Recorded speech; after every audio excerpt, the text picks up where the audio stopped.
Қайырлы күн қымбатты көрермендер, сіздермен бірге пайдалы арна каналы бүгін сіздерге өтініш арқылы кассалық аппаратты жабуға қалай өтініш жібереміз, соның жолын көрсетемін. Өздеріңізге белгілі, ИП-ны жабар кездің алдында біз міндетті түрде атымызда кассовый аппарат бар ма жоқ па, соны тексеруіміз керек. Бар болған жағдайда қазіргі кезде ол рекассаны есептен шығарғаннан кейінде бұл жерде жабылуы кішкене қиындық соқтырады.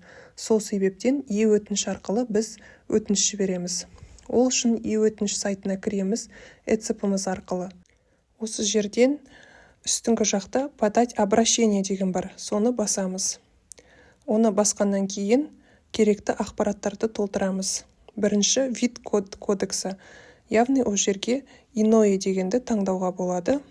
Одан кейін тип обращения бізде заявление, яғни өтініш болып қалады.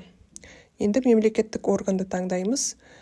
Біздің кассамыз қай жерде тұр, соған байланысты. Мысалға, менікі Алматы облысы бойынша УГД-да есептілікте тұр. Және деп файлы деген жерге өзіміздің кассамыз қай сайтта тұр.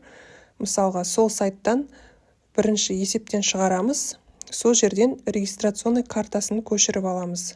Регистрационный картаны біз сайттан аламыз. Мысалға, сіздің кассаңыз Транстелеком арқылы немесе Қазақтелеком арқылы жұмыс істеген болса, сол сайттардан кассаңызды тауып, бірінші міндетті түрде есептен шығарасыз. Сол жерден регистрационный картасын көшіріп аласыз.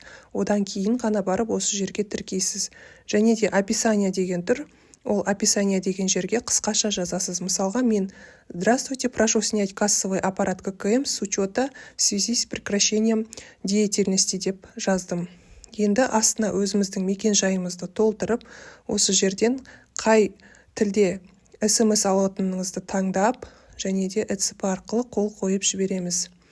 Қол қойылғаннан кейін өтініш 14 жұмыс күні ішінде қарастырылады. Сізге сіздің өтініште жауабыңыз келді деген хабарлама келеді, соны қарап отырасыз. Өтініш арқылы жауап алғаннан кейін ғана барып, ИП-ңызға ликвидационный отчет жібересіз, және де ИП-ны жабу туралы өтінішті екеуін бір күнде жібересіз.